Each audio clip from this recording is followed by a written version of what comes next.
ওগো আল্লাহর নবী, কখন কিয়ামত হবে? বিশ্ব নবী সাল্লাল্লাহু আলাইহি ওয়াসাল্লাম তখন বললেন, ইদা দুইয়াতিল আমানাতি ফান্তাজিরিস সাআ, চতুর্দিকে যখন আমানতের খেয়ানত শুরু হয়ে যাবে তখন তোমরা কিয়ামতের জন্য অপেক্ষা করো। 5 নম্বর হচ্ছে ওয়াল্লাযীনা হুম লিআমানাতিহিম ওয়া আহদিহিম রাউন। মুমিনদের বৈশিষ্ট্য হলো সফলকাম মুমিনদের জীবনে 6 নম্বর 5 নম্বর যে কর্মসূচি থাকবে সেটি হচ্ছে মুমিনরা আমানতদার হবে। মুমিনরা কি হবে? আমানতদার, আমানতের খেয়ানতকারী হবে না। আমানতের খেয়ানত এটা কিন্তু আবার কিয়ামতের আলামত। বিশ্বনবী সাল্লাল্লাহু আলাইহি ওয়াসাল্লামকে প্রশ্ন করা হয়েছিল, মাতাস সাআ, ওগো আল্লাহর নবী, কখন কিয়ামত হবে? বিশ্ব নবী সাল্লাল্লাহু আলাইহি ওয়াসাল্লাম তখন বললেন, ইদা দুইয়াতিল আমানাতি ফান্তাজিরিস সাআ, চতুর্দিকে যখন আমানতের খেয়ানত শুরু হয়ে যাবে তখন তোমরা কিয়ামতের জন্য অপেক্ষা করো। সাহাবীরা তখন আবার প্রশ্ন করলেন, কাইফা ইদাআতুহা ইয়া রাসূলুল্লাহ সাল্লাল্লাহু আলাইহি ওয়াসাল্লাম, ওগো আল্লাহর রাসূল, আমানতের খেয়ানত কিভাবে হয়? বিশ্বনবী সাল্লাল্লাহু আলাইহি ওয়াসাল্লাম তখন বললেন, ইদা উসনিদাল আমরু ইলা গায়রি আহলিহি ফান্তাজিরিস সাআ, চতুর্দিকে যখন অযোগ্য লোকগুলো যোগ্যতার চেয়ারে বসে যাবে, রাগ কইরেন না, সত্য কথাগুলো কিন্তু বলতে হবে। বিশ্বনবীজি বলছেন, চতুর্দিকে যখন অযোগ্য চেয়ারগুলোতে, চতুর্দিকে যখন যোগ্যতার চেয়ারগুলোতে অযোগ্য মানুষগুলো বসে যাবে তখনই কিয়ামতের আলামত শুরু হয়ে যাবে।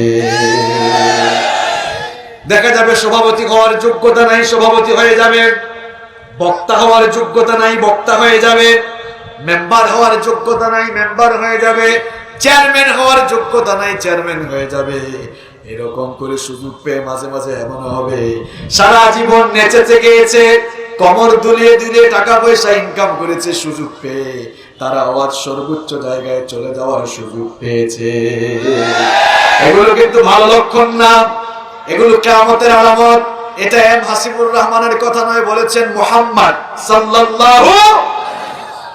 আবার বিশ্বনবী বললেন, লা ঈমানা লিমান লা আমানাতা লাহু, যার মধ্যে আমানতদারিতা নেই তার মধ্যে দ্বীন নাই, তার মধ্যে ঈমান নাই। আল্লাহু আকবার, কত বড় কথা! আমানতদারিতা তো নাই আজকে আমাদের, কথার আমানত নাই। একজন একটা কথা বলে বললো, ভাই এই কথাটা কাউকে বলিয়েন না, কারণ সেও আরেকজনকে বলে বলে, ভাই এই কথাটা বলিয়েন না। এটা কিন্তু মহিলারা বেশি করে বলে বলে, বলিও না, এটা শুধু আমি তোমাকেই বলছি। সে আরেকজনকে বলে গিয়ে তুমিও এটা কাউকে আর বলিও না। কথার আমানত নষ্ট হচ্ছে, সম্পদের আমানত নষ্ট হচ্ছে। সম্পদ রেখেছে গচ্ছিত 10,000, 20,000, 50,000, 1 লাখ টাকা রেখেছে, দেখা যাচ্ছে ওইটা তার পেটের ভেতরে ঢুকায় দিয়েছে। রাষ্ট্রের দায়িত্ব, সমাজের দায়িত্ব যাদের কাছে থাকবে এটাও আমানত। আপনার পরিবারের দায়িত্ব আপনার উপরে, এটাও আমানত। এই মাহফিলের দায়িত্ব আপনার উপরে, এটাও আপনার কাছে আমানত। আপনি একটা প্রতিষ্ঠানের প্রধান, এটাও আমানত। আমানতদারিতার সাথে আপনি যদি দায়িত্ব পালন না করেন তাহলে খেয়ানত হয়ে যাবে। এখন চতুর্দিকে এত খেয়ানত শুরু হয়েছে, চতুর্দিকে এত খেয়ানত শুরু হয়েছে। খেয়ানত শুরু হতে হতে, খেয়ানত শুরু হতে হতে এমন অবস্থা হয়েছে আমরা ধ্বংসের দ্বার প্রান্তে চলে যাচ্ছি। ব্যক্তির আমানত, জনগোষ্ঠীর আমানত আজকে নষ্ট হয়ে যাচ্ছে, নষ্ট হয়ে যাচ্ছে। আমানতের খেয়ানত এটা আবার মুনাফিকেরও আলামত। আর আমানতদারিতা থাকা এটা মুমিনের একটা অন্যতম স্বভাব। এরপরে আল্লাহ তাআলা বলছেন 6 নম্বর হলো মুমিনরা তাদের ওয়াদার ব্যাপারেও প্রতিশ্রুতিবদ্ধ হবে। যখন যা ওয়াদা করবে তখন তা পালন করবে। বিশ্বনবী সাল্লাল্লাহু আলাইহি ওয়াসাল্লাম বলেন, লা দীনা লিমান লা আহদা লাহু, যার মধ্যে ওয়াদা পালন করার অভ্যাস নেই, ওয়াদা পরিপূর্ণ করার আমল নেই, তার মধ্যে আসলে দ্বীনই। আমরা এখন ওয়াদা বেশি করি, পালন কম করি। কয় এটা করব, ওইটা করব, পরে কিছুই আর করে না। আছে না নাই? এক ভাইয়ের কাছ থেকে টাকা নিয়েছে, কয় ভাই আগামী শুক্রবারে দিয়ে দেব। কত শুক্রবার যে চলে যায় কোনো ঠিক ঠিকানা নাই। দেখা যায় এই রাস্তায় দেখলে অন্য রাস্তায় পালিয়ে। এটা তো মুমিনের জীবনের অভ্যাস হতে পারে না, আমল হতে পারে না।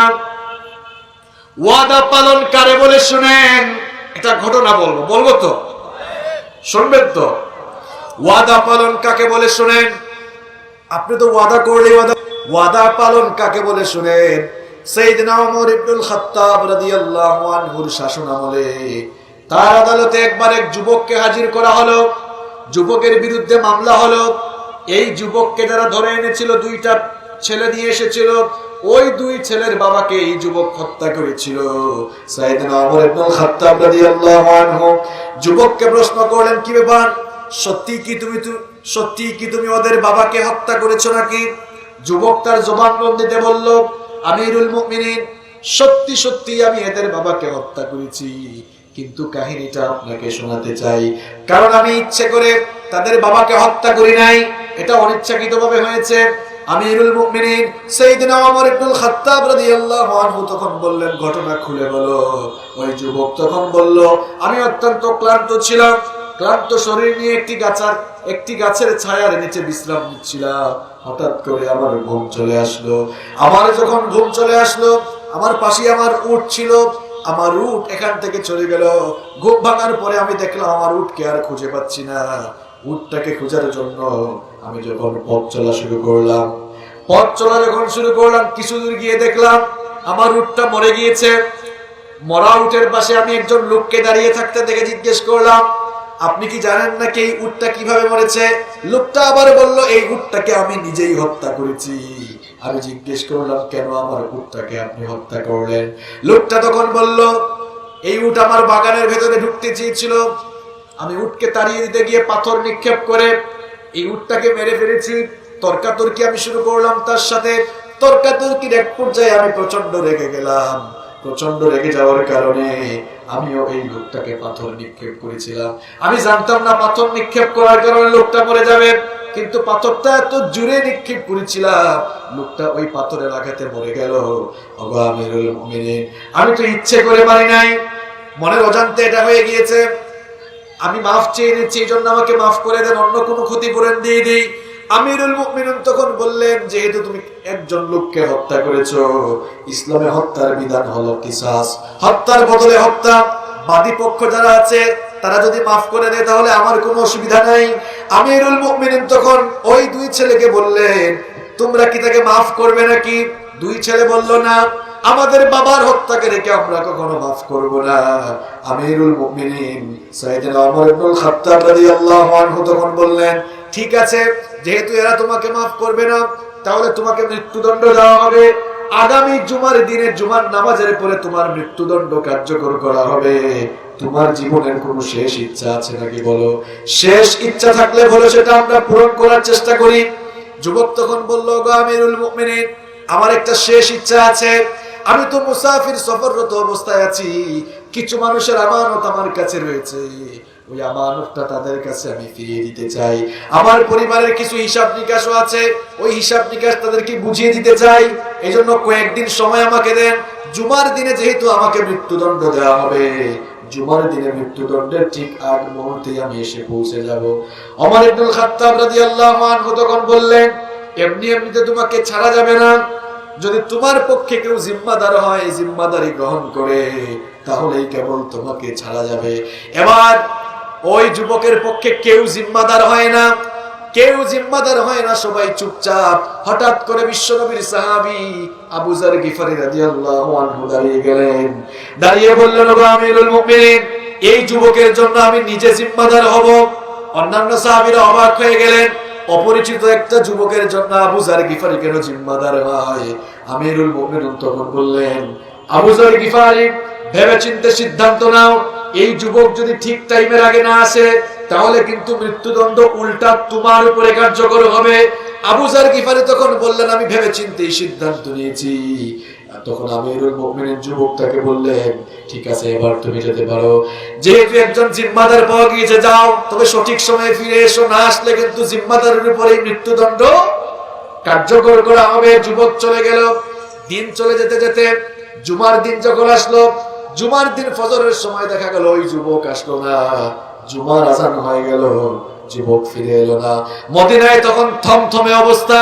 আহারে, অপরাধী একটা যুবকের জন্য নিষ্পাপ আবু যর গিফারি জিম্মাদারি গ্রহণ করে আজ সে নিজের জীবনটাই দিতে চলেছে। সবাই তখন চিন্তিত, পেরেশান, অবাক। আজকে কি হয় না জানি। ওমর ইবনুল খাত্তাব জুমার নামাজের পরে কোন বিচার করেন না জানি, একটা থমথমে অবস্থা বিরাজ করছে। আমিরুল মুমিনিন সাইয়েদনা ওমর ইবনুল খাত্তাব রাদিয়াল্লাহু আনহু জুমার খুতবা দিলেন, জুমার নামাজে ইমামতিও করলেন। তখনও যুবক এসে নাই। জুমার নামাজ শেষ করার পরে দেখা গেল যুবক তখনও আসে নাই। আমিরুল মুমিনিন তখন বললেন, আবু যর গিফারিকে মৃত্যুদণ্ড দেওয়ার জন্য সকল প্রস্তুতি সম্পন্ন করো, কারণ সে ওই অপরাধী যুবকের জিম্মাদারি গ্রহণ করেছে। যখনই আবু যর গিফারি রাদিয়াল্লাহু আনহুর মৃত্যুদণ্ড কার্যকর করার সকল প্রস্তুতি নেওয়া হলো, মৃত্যুদণ্ড যেই মুহূর্তে কার্যকর হবে ঠিক তখনই দেখা গেল কে যেন মরুভূমির ধুলা উড়িয়ে ঘোড়া চালিয়ে এদিকে আসতেছে। বলা হলো একটু অপেক্ষা করো, দেখি ঘোড়া চালিয়ে কে আসে। দেখা গেল ওই যুবক এসে হাজির হয়ে গিয়েছে। আল্লাহু আকবার। যুবক যখন চলে আসলো, ওমর ইবনুল খাত্তাব রাদিয়াল্লাহু আনহু অবাক হয়ে গেলেন। যুবককে বললেন, ওগো যুবক, তুমি তো চলেই গিয়েছিলে, তুমি তো চাইলে না আসলেও পারতে, না আসলে তুমি তো বেঁচে যেতে, তুমি কেন আসলে? আসার কারণে এখন তো তোমার মৃত্যুদণ্ড দেওয়া হবে। যুবক তখন বলল, ওগো আমিরুল মুমিনিন, আমি তো আপনাকে ওয়াদা দিয়ে গিয়েছিলাম, আবার মানুষের আমানত ফিরিয়ে দিতে গিয়েছিলাম। আমি যদি ওয়াদা দেওয়ার পরে ঠিক টাইমে না আসতাম, গোটা দুনিয়ায় খবর হয়ে যেত মুসলমানরা ওয়াদা করে ওয়াদা রাখতে জানে না। এই কথা যেন কেউ বলতে না পারে আমি ওয়াদা দিয়ে আমার ওয়াদা ঠিক রেখেছি, এজন্য আমি ফিরে এসেছি, মৃত্যুদণ্ডের জন্য আমিও প্রস্তুত।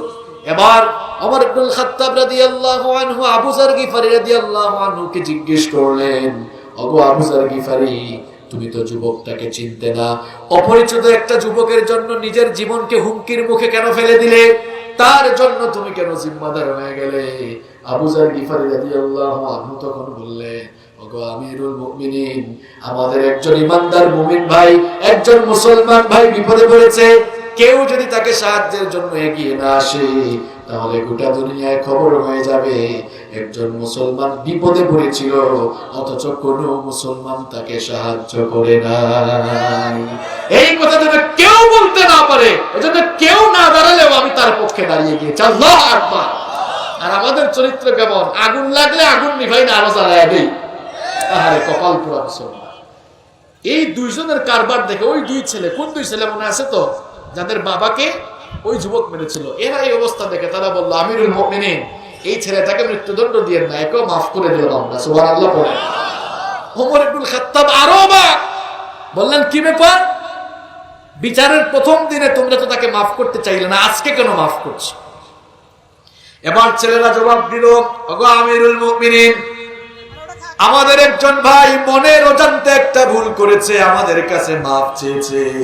আমরা যদি ক্ষমা করে না দেই, তাহলে গোটা দুনিয়ায় খবর হয়ে যাবে মনের অজান্তে ভুল করার পরে একজন মুসলমান আর একজন মুসলমানের কাছে মাফ চাওয়ার পরেও তাকে মাফ করা হয় নাই।